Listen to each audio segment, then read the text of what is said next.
Welcome, fellow business brokers, to Let's Chat, the show about business brokerage, and where we talk to CPAs, attorneys, lenders, and some of the best business brokers around the country so that we can all improve and make our profession even better. My name is Jim Parker. I sell businesses with gross sales from 1 million to 10 million. And today I'm really excited because I have Jeff Snell with us on Let's Chat. We're going to chat with Jeff Snell today. Jeff is one of the best business brokers in the country. He's a top tier business broker. He's a former chairman of the International Business Brokers Association, the IBBA. He has given so much back to our profession. And most of all, and what I'm proud of the most, is he's a friend of mine. Welcome to the show, Jeff. How you doing, buddy? I'm doing great, Jim. Thanks for having me. Appreciate those kind words. I know you had to dig deep to come up with something like that. Jeff, that's not true. It's all true about you, Jeff. You have done so much for our industry. It's incredible. And, anybody listening to this should really keep their ears open, because you are a top tier business broker that, can provide a lot of information to all of us. So thank you for being on today. So Jeff, hey, why don't we start and you tell us a little bit about how you got started in the business brokerage profession? Sure, I'd love to. We all have a story about that transition into the industry. Mine is that I had a technology company that I started in '96, and about the 7-year itch period, I decided I didn't want to be doing that anymore.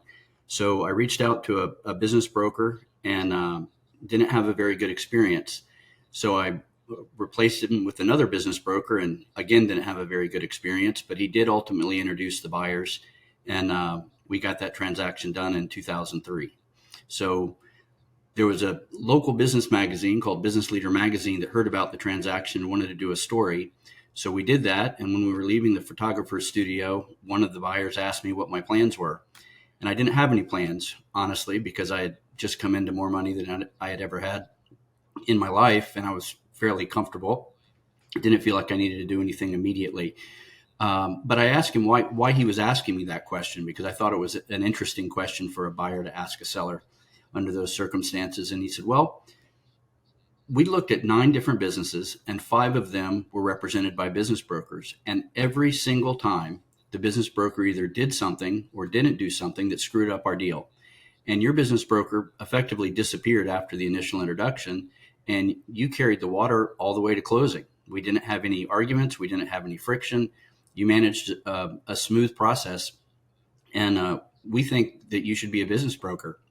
And that was news to me, right? I was just doing what I thought needed to be done. So a couple of weeks later, I'm realizing that, you can't be unemployed forever at 33 or however old I was. I was 33. And I started asking some of the people in my circle of influence what they thought I should do. And all of them said, you should be a litigating attorney, which I didn't know if that was a compliment or not. I still don't know if that was a compliment or not, but that was their opinion. But I ultimately came to the conclusion that, I was 14 years out of college. I had not even started law school, and I would be 16 years before I even had my first opportunity to engage with a client. So ruled that out based on business reasons, practicality reasons, and I had just had my first child. So it wasn't a good time to be switching gears that hard.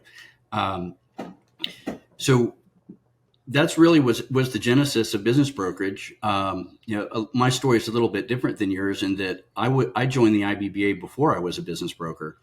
Upon that recommendation from my buyers, I found the IBBA. I was in technology, so 20 years ago the internet wasn't a secret, but I was very quickly able to find the International Business Brokers Association. I called on a Friday afternoon, just because it was a Friday afternoon, and the person on the other end of the phone said, "You're in luck. Our conference starts next Monday." And I said, "Oh, okay. Wow. Where is it?" And she said, "It's in Las Vegas." And I'm already thinking, I'm there. Doesn't matter. I'm there. So I convinced myself that if I could convince her to give me the early bird rate 72 hours before the conference started, that I would go. And the rest is kind of history. I got 2 hours into the first. That's so great, Jeff. I got 2 hours into the first course, which I think is 201. I think that's ironic that our first course is 201 and not 101, but that's probably for another chat. Went out on the break, and I remember I almost literally ran into Dan Hall, who was the chairman at the time. And I realized everything you need to be successful in business brokerage is available right here. Continuing education, credentialing, networking, best practices. There just was not an element of the industry that you would need to bring forward a professional services model that wasn't available. So maybe I'm an exception, but I was actually a member before I was a broker. That's fantastic. Jeff, the shame of it is what you said about, that the buyers had given you some feedback that they looked at 9 businesses and, 5 of these brokers had messed up the transaction and yours had disappeared.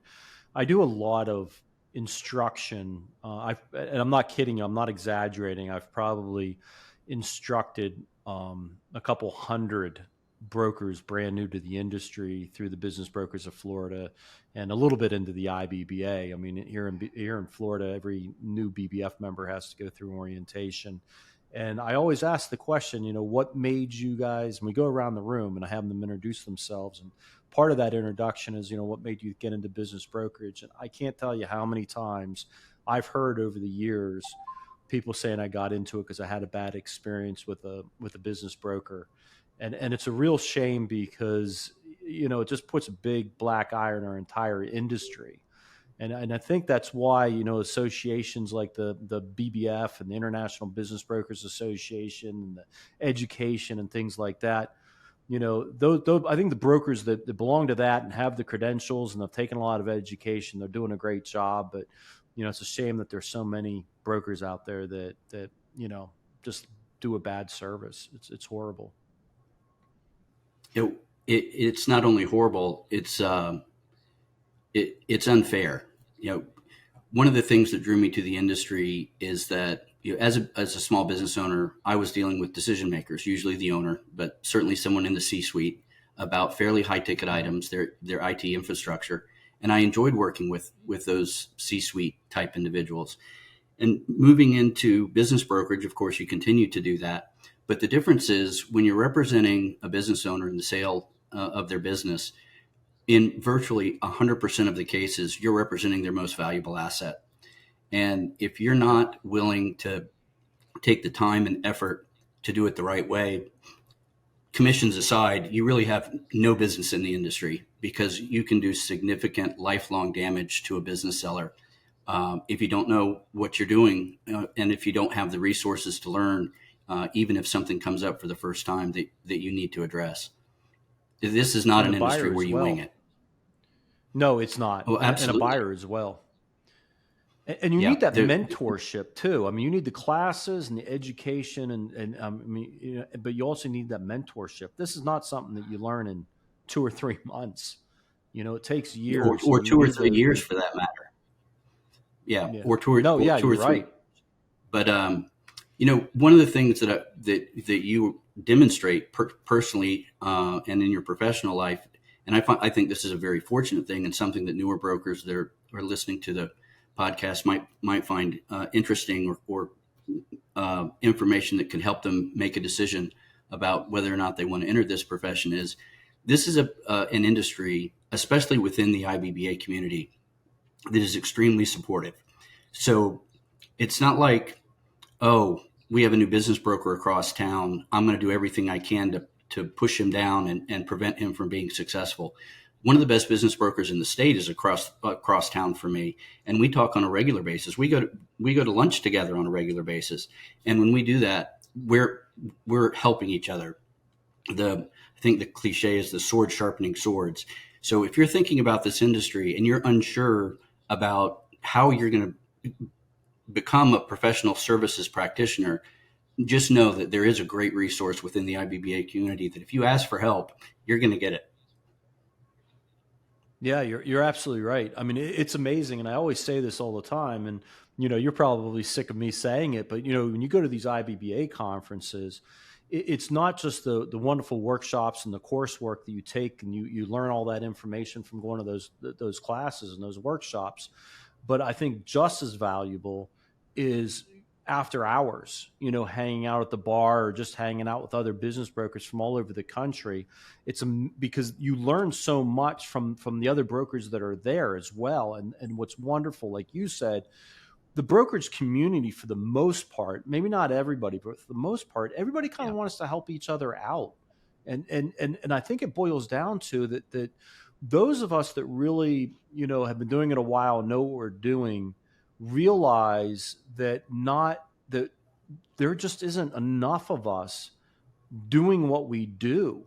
There is, we're right now facing the greatest transfer of personal financial wealth the world has ever seen. And that's the baby boomer generation retiring. I think it's something like 55% of business owners are 54 years or older, and there's just not enough of us to handle the workload. And the worst thing is, Jeff, not only is there not enough business brokers, there's not enough quality business brokers to handle the workload. Yeah, So, that's absolutely true.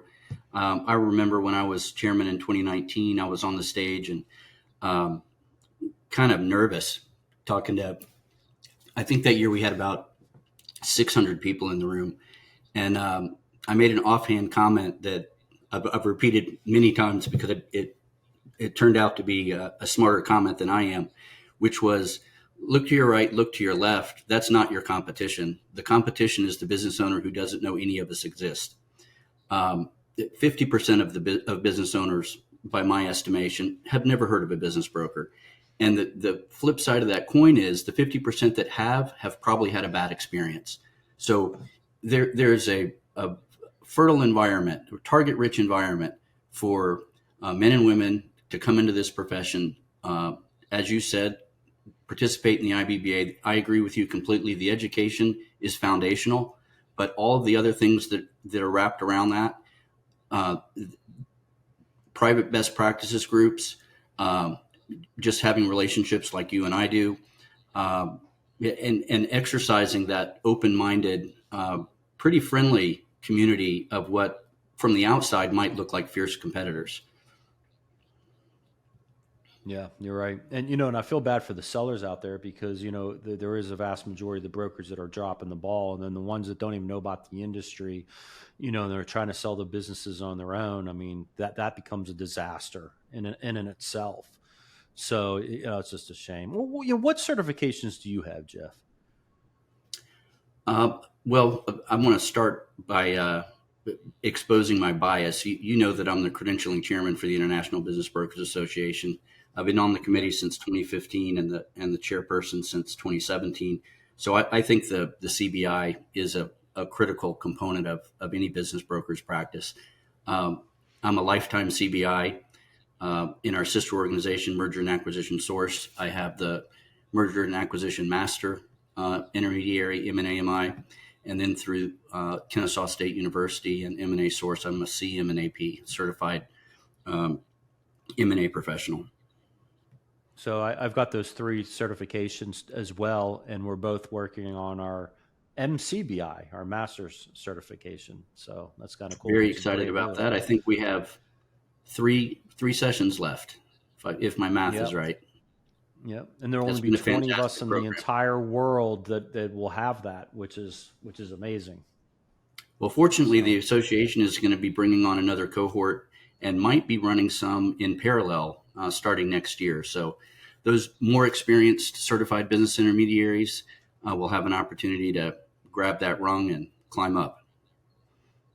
yeah, yeah, absolutely. Great. What do you think that is something that about you that most people don't know? Oh, well, that's easy for me to answer. Um, and if I gave someone a list of 100 items, they would probably never pick this. But for about 15 years, over the course of my technology life, I had a competition driver's license and raced Dodge Vipers and what's called Formula Enterprise cars, center seat Formula cars with SCCA, Sports Car Club of America. Won 2 championships and had a great time. But most people don't know that. That's amazing. Jeff, you're crazy, man. You're crazy.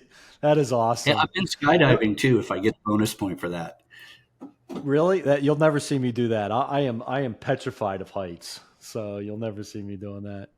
And so Well, just yeah. so the other brokers know, as we talk, what enterprise value are you working in currently? Well, in selling personally, I focus businesses? on transactions from 500,000 to 50 million, but I do have members on the inline team that handle almost anything. I mean, of course, there's listings that Mm, are just not viable, but if a business meets the basic criteria of quality financials and profitability, then we have someone on the team that can help them. got you. Got you. My mine's a little bit more narrow. I deal with gross sales of 1 million to 10 million. I mean, I do sell businesses a little bit less than that, and businesses maybe a little bit bigger than that. But that's kind of my thing. My biggest thing out of everything though is being selective on the businesses I'm going to take to the market. Are you pretty selective on what you do? Well, you have to be. You know, the if you take every listing that comes your way, the problem or the challenge, I should say, is that poor listings consume more time than quality listings. So if you're loading up Mm, your inventory with poor listings, um, the availability of your time curve just gets crushed. yeah. Yeah, there's too much out there of, and I think that that's a mistake, and it's something that's been said for years and years and years. Is just list anything and everything you possibly can. It's a numbers game, and I know some companies encourage their brokers to carry 20, 25 listings at any given time, and most of them are junk. And I don't know. I'm with you. I carry personally about around six listings or less at any given time outside of the businesses that I have under contract, and it's night and day versus carrying a large amount of listings. And like you said, it's a waste of time, and I don't think you don't give much as much service and effort. You've got 25 listings, and 18 of them aren't that good. You're spending so much time on those 18 that aren't good that you're not putting your time on those, focusing your time on those, half a dozen or so that are good businesses, and you're taking away from that, and you're decreasing the chances of them selling. I mean, it's like what, 80-90% of the businesses for sale will not sell. Isn't it somewhere around that, Jeff? Uh, those that aren't represented by a broker, I believe that's the statistic. I think if they are represented by a broker, the odds go up considerably. And I'd like to think that an IBBA members ratio would be higher, and a CBI's would be even higher than that. But selling a Yeah. business is, aside from quite literally brain surgery or rocket science, one of the most difficult things that you can choose to challenge yourself with. I mean, the knowledge base is so broad. We touch legal issues every day, accounting issues every day, valuation issues every day, negotiating techniques, and different personalities of buyers and sellers and other stakeholders like lenders and underwriters. We're juggling 100 balls at all times for each client. So to take on a project that is not high quality, not only is it a disservice to your quality listings, as you mentioned, but I think it damages your personal brand and your business brand as well. If I go to a listing page and there's just things that, having looked at as many listings as you and I have, we know are junk, then that's a reflection on the firm and a reflection on the individual broker, I believe. Yeah, I mean, every business you don't sell, you're failing. That's how I look at it. Because I'm selling right now about a little over 90% of what I take to the market. But I feel like everyone that doesn't sell, and it's usually if there's something I know about, something happened to that business that I had no control over, and that's why it doesn't sell. But I feel like everyone that doesn't sell, it's a failure. And it's really fortunate. And I think too many brokers buy into that. It's a numbers game. So list as many as you can, and you're going to sell X percent. Well, the problem is it is a number. If you have that mentality that it's a numbers game, then your clients are numbers as well, and you're not building those relationships with your sellers and buyers. You're just working in volume, and you're being ineffective. That's Yeah. probably the number one thing that I could suggest to a fellow broker starting out is be selective on your listings. I think obviously you and I have been doing it long enough that we have a really good referral network. We probably can be a little bit more selective than somebody brand new, but even that person brand new should be selective. Absolutely. I mean, it's really no different than being a battlefield medic and triaging patients. You need to spend the time on the ones that are most likely to succeed. Yeah. Yeah, and that's the Yeah, best service you can another provide. medical You're more likely analogy. going to sell them. Another medical analogy. Being a business broker in some ways is being like a doctor, because all we're doing is trying to help. But some patients are going to die on the table. Yeah. Now, do you specialize in a certain industry or certain types of I, businesses? I didn't set out to specialize in a certain industry, but the way referral networks go, if you do a good job, your phone starts ringing within certain industries pretty regularly. And for me, the Right. first industry was military tactical equipment, which seems weird, but I have a little bit of former military experience and quick rapport with those who serve. And we have a high concentration of military tactical equipment manufacturers in North Carolina. So it's kind of my back door. Um, but I made a husband and wife quite happy by selling their business, and they took me to SHOT Show in Las Vegas and introduced me to everybody they knew. So I kind of have a reputation within that manufacturing space.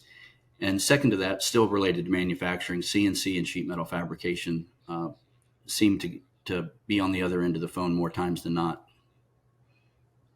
That's fantastic. That's really cool that you do tactical. I that's a really specialized industry. That's super cool, Jeff. And I can't believe that you and I, after all the conversations we had, I didn't know that. That's Well, cool. Is maybe I'm there any becoming, industries that you don't work with?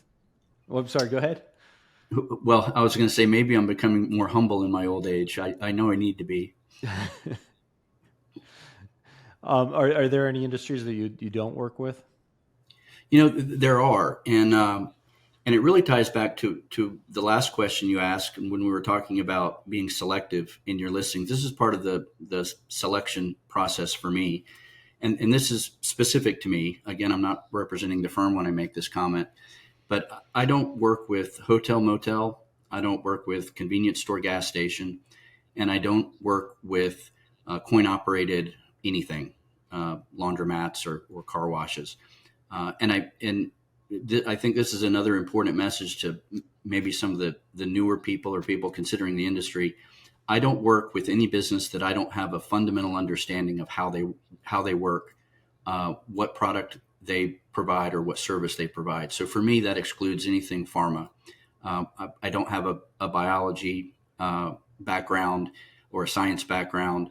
So if those opportunities come my way, I work very hard to find another individual who can serve them better. Jeff, all those industries you named, I don't service those industries either. The only one I would add to that list is fine jewelry stores. That's it. I've never had an opportunity to work with fine jewelry, but I did forget one. I don't do food service or restaurants. Yeah, gotcha. All right, and how many businesses on average do you sell a year? You personally?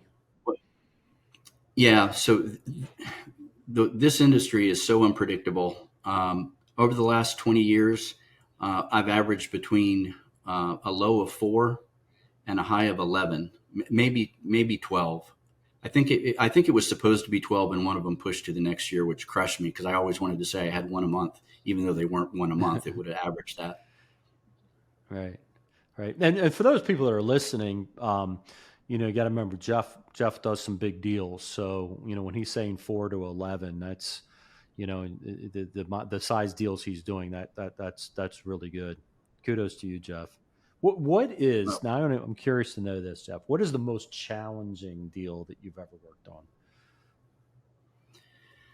well, to be Can you think of honest, one off the top of your head? in some ways, all of them are challenging. I don't know. Well, that's not true. I have had one layup. I sold a business in 27 hours once. That was not a challenge. That was a gift.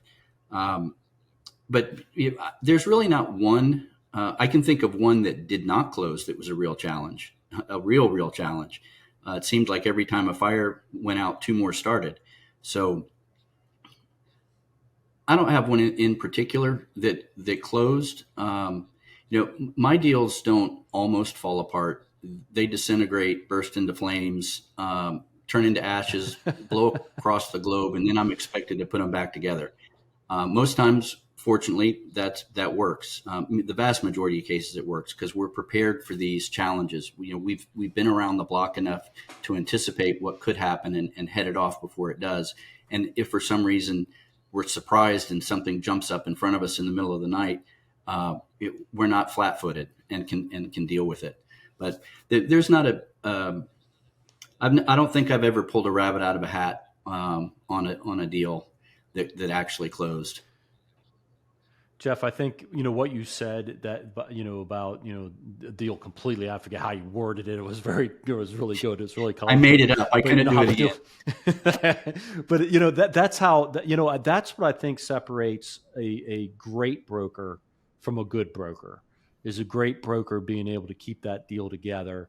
If the buyer and the seller both really want to get the deal done, being able to keep that together. And I think that really is what separates a great broker from a good one. And like you said, foreseeing the obstacles, I always say that it's kind of like playing chess. Now, when I say playing chess, I'm like the worst chess player in the world, because if I played chess with you, Jeff, and I don't play chess very often, and I never read any books, nobody ever really taught me other than this piece does that piece. But if you and I were playing chess, I would wait for you to make a move, and then I would make my move, and then I would wait for you to make your move before I would know what move I'm going to make. And obviously that's a horrible way to play chess, because real chess players, they're thinking many, many steps ahead, and it's a whole strategy. And that's how, as business brokers, we need to be looking at it. We can't be looking at it as, oh, I'm securing this listing. You got to look at it as, okay, I'm securing this listing. Okay, this is going to be my marketing strategy. These are going to be my obstacles. These are going to be the things that are going to be huge things that may pop up, and we have to kind of clear those minefields and get it done. And I agree with you. And every minefield Now is you different. know to play chess with me. And every minefield is different, but you have enough experience that at this point they kind of relate, or you can pull things from other things, I guess. So we talked about qualifying, or being selective on the businesses that we take on. I'm curious to know how do you disqualify sellers? On the What sell side, criteria? yeah, and this is a challenge because I've looked at a $40 million listing opportunity that I referred to another firm, and it was very difficult because you're looking at a $1 million plus commission on double Lehman, and your human nature is, I want to do a good job, I want to earn that fee, I want to do right by the clients. But when your spidey senses tell you this is not a good fit, usually for personality reasons, unrealistic expectations on behalf of the seller, Mm-hmm. if you don't do the right thing, it's going to come back to bite you later, and it's probably going to hurt a lot more than not taking it in the first place.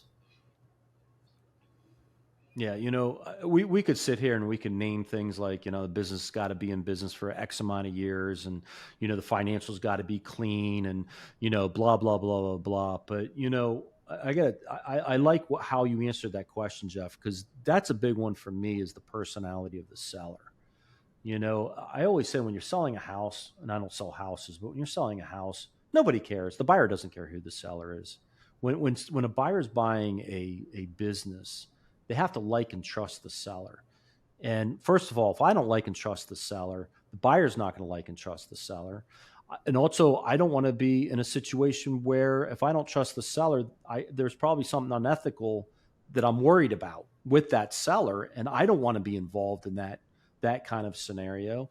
And on top of that, I might have to work with it. I'm going to have to work with this person for many, many months, and I don't want to be working with a seller that, every time I have to call them, I'm dreading to make that call. Yeah, Personality to me is very, very important. And it sounds like yeah, it is for yeah. you too.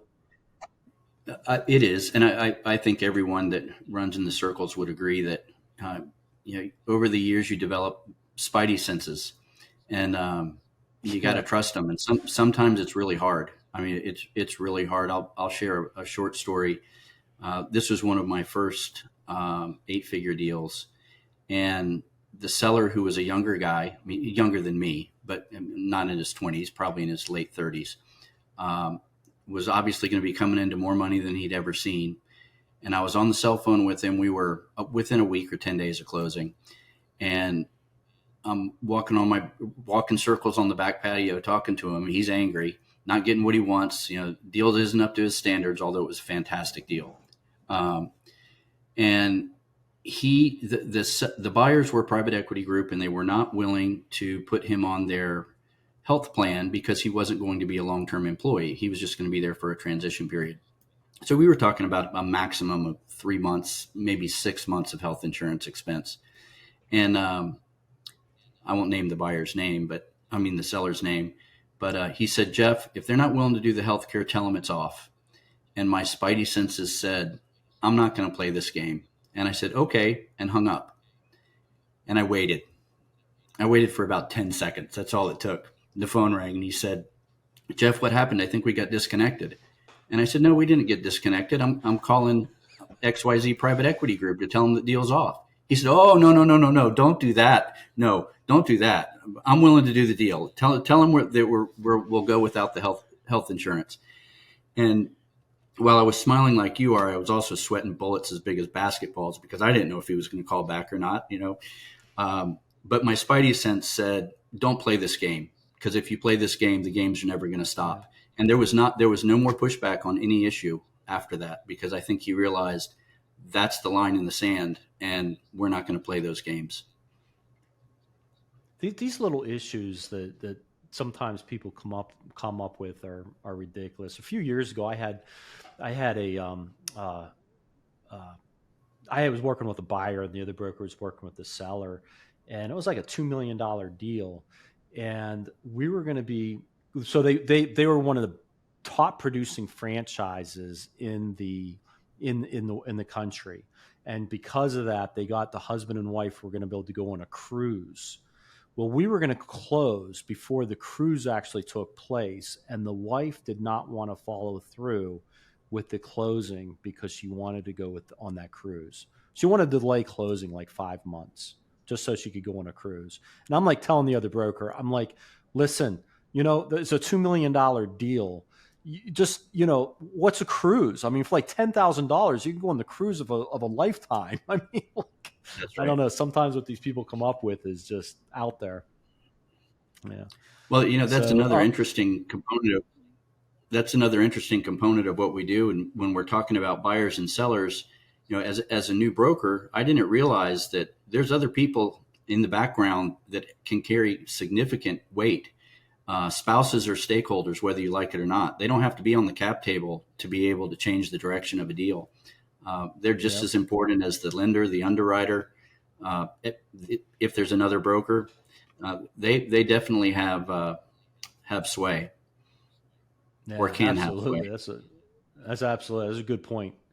So how do you evaluate a business that has unique challenges or is in a niche industry or something like that, Jeff?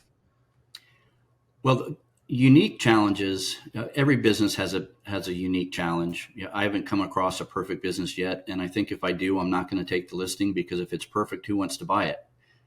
Everybody wants to buy a business to improve it. Double its revenue, double its profits. So uniqueness.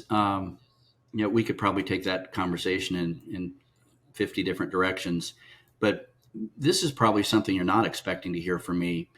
Niche businesses, or niche, if we want to be Francais about it, are a great opportunity. I'm a burger beer guy. All right. Well, we'll go niche. Nietzsche if you're from Florida. I think that a niche business is a great opportunity for a capable broker. You don't have to be an expert, but I don't know that I'd take this on day one. And I'll tell another quick story. I had an opportunity to meet with a business owner who owned a business it's called a livery business. And I don't know that I knew what that was before I went to this meeting, but long story short, it's a service business, in this case for canoes and kayaks, where they rent you the canoe or the kayak and the life jacket and the paddle, and they throw you in the river, and then they pick you up 3 hours later downriver and drag you back. I was not confident in taking that listing. And I told the seller of the business, I don't know that I can sell this business, and I kind of feel guilty taking a listing fee. And he said, well, if you don't know if you can sell it, that's why you should take the listing fee. And I was like, I like this guy. So I took the listing, and it sold Wow. in I won't say it sold. It went under contract in less than a month. And I thought, well, that'll never happen again. Well, it turned out that the buyer of the business called me 2 or 3 years later and wanted to sell it because he was moving back to New York. And the same thing happened. It went under contract almost immediately. And I think the reason for that, I had to unpack it. I think, and it's certainly not because I'm a fantastic marketer, but I think it's because when you have a very specific niche business, the buyer who's interested in it knows they're interested in it. It's the exact opposite of the person on the other end of the phone when you say, well, what kind of business are you looking for? And they say, I'm open to just about everything. I want to throw up and hang up because nobody is open to just about anything. But when somebody says, I'm looking at this livery business that rents kayaks and canoes to people and then dumps them in the river and picks them up 3 hours later, you have a high probability of close because that's so specific. You can't wonder if you're interested in it. You just are or you're not. And if you are, at least in this example, I sold that business a third time, by the way. It's the only one I've sold 3 times. But, niche might not be bad if you're creative enough to market to a channel that would likely have interest in that type of business. To me, that sounds like a wonderful business. That type of business. That's something that I would love to own someday. I love what I do, but that's pretty cool. It's a pretty cool business. You'd probably have to franchise it globally to do as well financially as you do. Yeah. But I'm going to ask you this question too. Sometimes a lead comes across my desk that I look at and I'm like, this is a really good business, but it's not. I'm not the best broker for this business, and I'll refer it out to another broker that I know that would do a better job with me on that particular type of business. Do you run into those situations too? I do, mainly because they're under $500,000. Now, I will say, again, for the benefit of the audience, in my opinion, if you receive a referral from someone in your circle of influence or that you've worked with before or want to work with again, I would not recommend turning down a referral ever. So if I get a referral for a $250,000 business, I'm not going to hand that off because the referrer referred me. They didn't refer who I referred them to. And I'm going to work with, unless it's an unviable proposition, I'm going to handle that myself. Some might say that's taking one for the team, but I think it's honoring the referral relationship. That's a good point. How has technology impacted your practice? Well, I'd like to be able to say technology hasn't impacted my practice that much because I came from a technology background, and you would think would have built systems and tools from day one 20 years ago, but that wouldn't be true. We had a very nice website. We were one of the first to have online NDAs. We were ahead of the curve, but I completely dropped the ball when it came to CRM systems. I was killing it in that time frame. And I realized that the time to implement a CRM system is when you don't need it because you have the time to implement it and learn it. It's not time to implement it when you have to onboard 33 listings company-wide at one time and train 6 other brokers on how to use this new tool while you're trying to manage 6 closings and 12 to 15 listings at a time.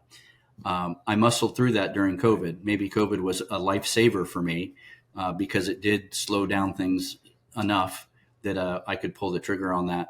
But technology has changed my world in that with the CRM system, when I was a new broker, if a buyer was non-responsive, I just wrote them off. And I had an internal excuse that was, I can't drag somebody to the closing table if they're not going to return an email or a voicemail. They're never going to get there anyway. But the reality is people get busy. People forget. There's technology problems. They don't get the email. Right. And if you don't follow up, you never know that. So now with our CRM system, there's several different paths that are programmed, but nobody's getting less than 5 touches. unless they opt out, of course. So I feel like that the net of buyers might used to have had one by one, whatever you call those holes, and now we're down to maybe an inch. So I don't think anything is slipping through the net that doesn't want to slip through the net at this point. So that's the primary way I think technology has changed for business brokerage and for my firm. Yeah, that's fantastic. Without a CRM, I don't know how brokers do without a CRM nowadays. It's so useful. So let me ask you this question though. With technology's moving very quickly right now, AI and other things. Do you think are you afraid of the AI technology that it's going to take away from you? Do you think it'll make it better for you, or do you think it's going to not change your practice that much over the next, let's say, 5 years? Because I think anything past 5 years, it's hard to project. I think anything past next Saturday is hard to project, but I'm going to take I'm going to take the middle road on that. I don't think AI is going to take over our industry, and if it does, there's nothing I can do about it, so I'm not going to worry about it. But I do think it has the potential to improve our process. For example, I'm using AI to draft SIMs and CVRs. It is amazing how much client information can be drawn by asking the question, write a 150-word description about company ABC located in city and state. It is absolutely amazing, and it's well written. So if you're not doing that, try it. If you don't like it, don't use it. But I think you're going to be surprised, you, the audience, at how effective and time-saving AI can be in drafting content. It won't be long before we can do that for video as well. Images are already available in AI if you want to get creative with your listing images. But that's my AI answer.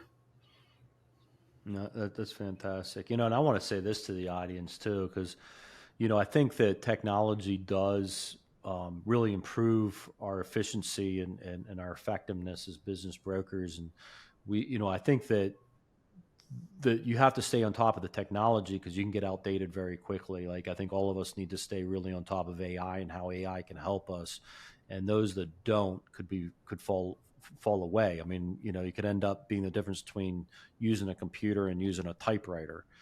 But with that being said, I think that there is a small sliver of brokers out there that concentrate too much on the technology and rely on the technology too much.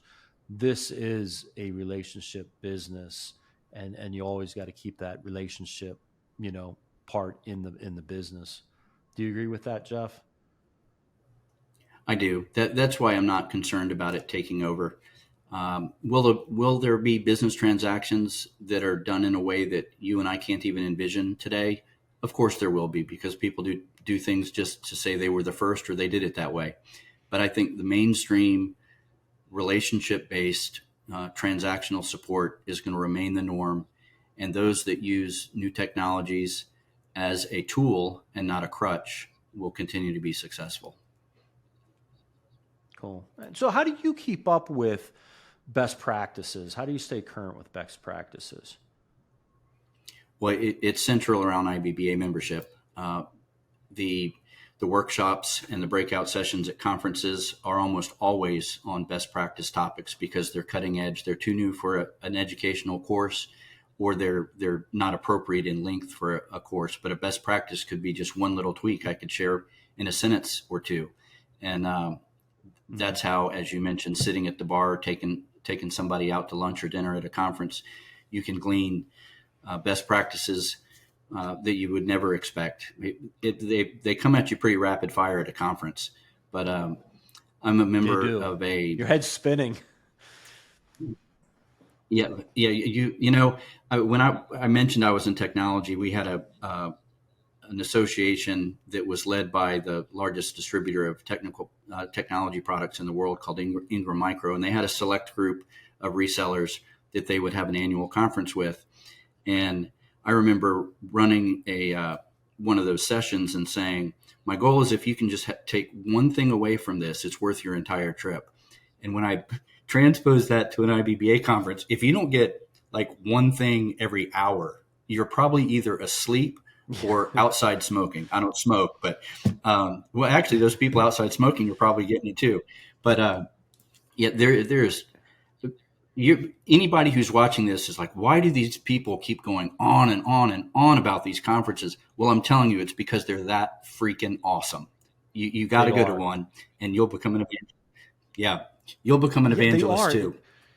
You know yeah, they are, and it's the classes, the workshops, the breakout sessions. But again, I see some brokers, they get done with the day and they go up to their hotel room and they stay there all day. Yeah, those after hour, whatever you're doing, going out to eat, sitting at the bar, like just mingling with brokers. Gosh, the amount of information that you learn is incredible. Also, I And it's want to fun. add to that too. Yeah, and it's fun. And it's fun. Like people like IBBA conferences, I look forward to them, Jeff. Like I look forward to them not just from an educational, I'm going to learn a lot, but I look forward to them because to me, I'm going there and there's like 800 people there. And I'm not kidding you. I look at like, I never really thought about it, but probably 200, at least 200 of those people I consider friends. It's like Yeah, a big party absolutely. for 3 or 4 days, That's how I It look is. at it, but an educational one. There's as much man hugging One as handshake going on. Yeah, yeah, there is, and that's good because like you're up in I'm in Florida and you're up in North Carolina, and the IBBA conference is the only time that we get to see each other unless we go to the M&A conference, which you heading there in November.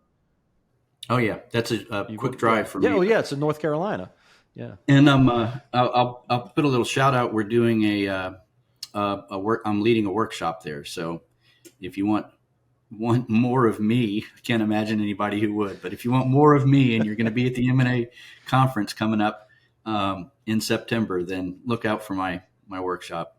I've got a I will. fantastic I thing. will be out. I will. I will keep my eyes open for that workshop. Another thing too that I believe you belong to one too, a different one than I do. But I think another big educational great piece is peer groups. Yeah, And a peer group is if those people that are listening are not familiar with a peer group, like my peer group, I'm not allowed to say who's in it, but there's 12 of us, and we're brokers from all over the country, and we get on a Zoom call once a month for about 2 hours, and we just share information with each other. Everything's transparent, and it's just you're sharing information with each other, the best of the best, or some of the best around the country with each other. And you belong to a peer group too, right, Jeff? I do, and it's one of the best Yeah, times I spend each month. And the reason for that, if you're me not too. in one, um, there's not really an easy way to seek one out, and most of them are fairly tight because they want to stay under 20 people. We're slightly larger than your very slightly larger than your group, but too big is not better. So there's Yeah, not like a website where you sign up for a best practices group. But if you cannot find one, then I would say start one. And it doesn't matter if it's yep, five men and women that have 5 years of experience each, because your individual experience in these peer groups is valuable. But what I found is that when you have a trusted relationship with a Jim Parker or other people that, as you say, we're not going to name because of confidentiality, but you gain the benefit of their entire circle of influence. And when you replicate that 12 times or 17 times, that makes you a pretty big fish when you're trying to get a deal done, because you can get on the phone with somebody that might be on the other side of the country or in Canada that has an expertise that you need to solve a particular problem at a particular time. And because the person in your peer group has the relationship with that person the same as they have with you, you might as well. They're anxious to help you. It's a yeah. phenomenal and fantastic type of relationship. And it doesn't matter how much you think like it's amazing when you're in the peer groups that how much you can learn still. I mean, this is just something that you just continue learning. You find new ways, somebody finds a new way of doing things. It's just amazing. Jeff, so we only got a few minutes. I didn't get through all my questions, but this has been a fantastic, chat. But I want to just, have you bring up anything you want to bring up. Is there anything that you want fellow business brokers to know, whether they're beginners, intermediates, or that business broker that wants to take their practice to the next level? Is there anything that you want to get across to our audience? There's a couple things. One that may not seem germane to business brokerage, but I found it to be very pertinent, is when you start your day in business brokerage, most people have a fear of something: cold calling, rejection, reaching back out to a buyer that was difficult. There's a lot of emotional roadblocks that we all have, and something that I guess I learned. It was probably before business brokerage, but just one simple phrase, and that is, you can't lose what you don't have. So when you're looking at a $10 million listing or your first $150,000 listing, it's not the end of the world if you don't get that listing, because you can't lose what you don't have, and you don't have that listing.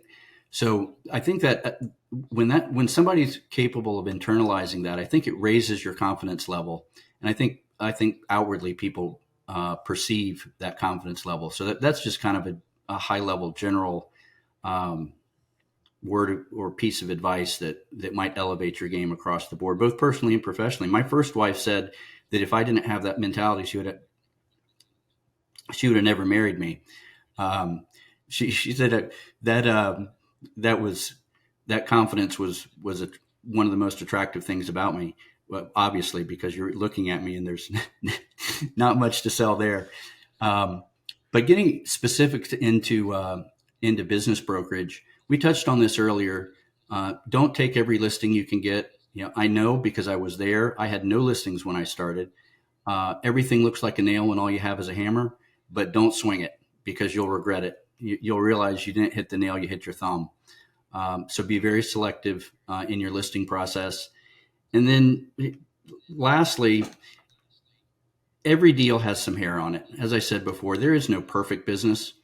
I have found incredible, phenomenal, unbelievable success in building rapport with buyers by telling them what the problems are before they have to ask or before they find them on their own. There's nothing wrong with having a problem in a business. Some businesses have labor issues. Certain businesses have supply chain issues. The buyer is going to find these things out anyway, and you want them to, because otherwise we're not being transparent, we're not being open, we're not being honest. You might as well use that as leverage to build rapport, because when the buyer gets to that point of comfort that this guy, Jim Parker's, I trust him, they don't have to turn over every rock and question every comment. I'm not implying that they're going to do a sloppy job of due diligence, but it's a much smoother process. It's a much more cooperative process when they're not looking at you as the trickster in the room who's trying to get one over on them.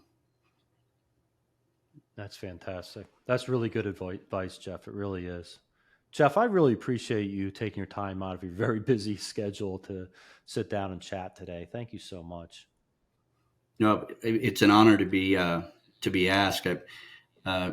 I would joke that you must be running out of quality people to get to me, but I know you know a lot of quality people, so I'm honored to have an opportunity. Jeff is being humble. He's a top tier business broker, former chairman of the IBBA, and one hell of a good guy that's always willing to share his information. He's being way too humble.